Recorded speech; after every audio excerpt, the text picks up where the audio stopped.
Welcome back. 2 years ago, Democrat Sri Kulkarni came within 5 points of upsetting longtime incumbent Pete Olson in the congressional district dominated by Fort Bend County. This time around, the former diplomat and direct descendant of Sam Houston believes his progressive message will prevail over Republican Troy Nehls in a battleground race most experts rate a toss-up. 23 days until the election, and I know you're meeting with voters every day. What is their top concern?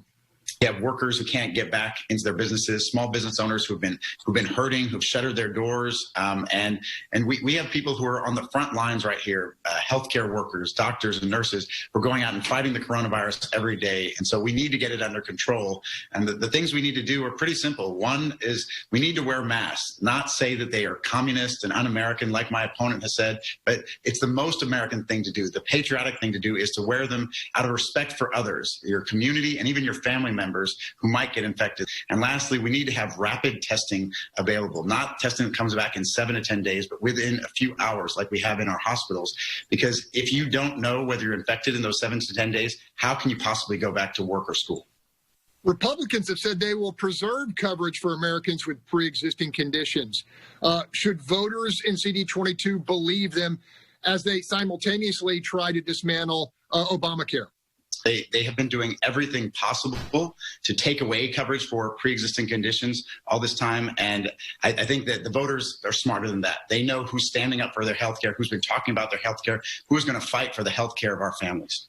I support strengthening the ACA. I support people being able to keep their private insurance if they like it. But I also support expanding access and bringing down the cost of medication, especially our prescription drug prices, which are way too high.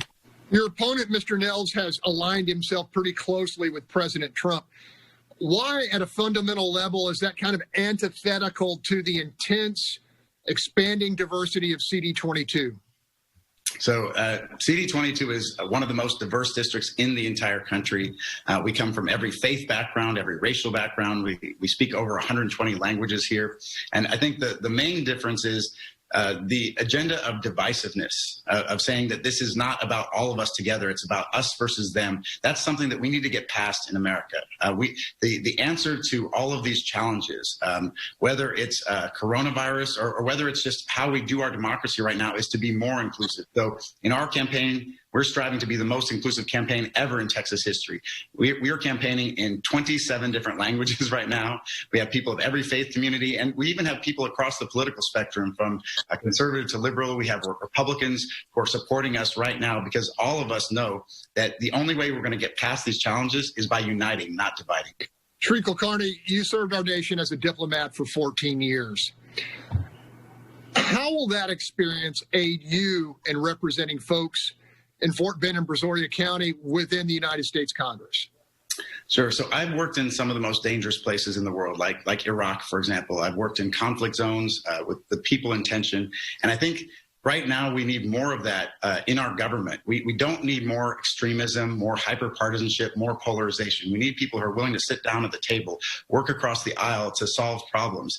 The bottom line is that our country wasn't founded by a bunch of people who agreed on everything. Our country was founded by people who disagreed very strongly, but they agreed on one thing, that we were stronger together as a nation than we were separated. And that means that I care about your interests and you care about mine. Otherwise, we would not be a nation. And our differences, we settle them at a table. We negotiate on them like adults. And that's what I'm going to do in Congress.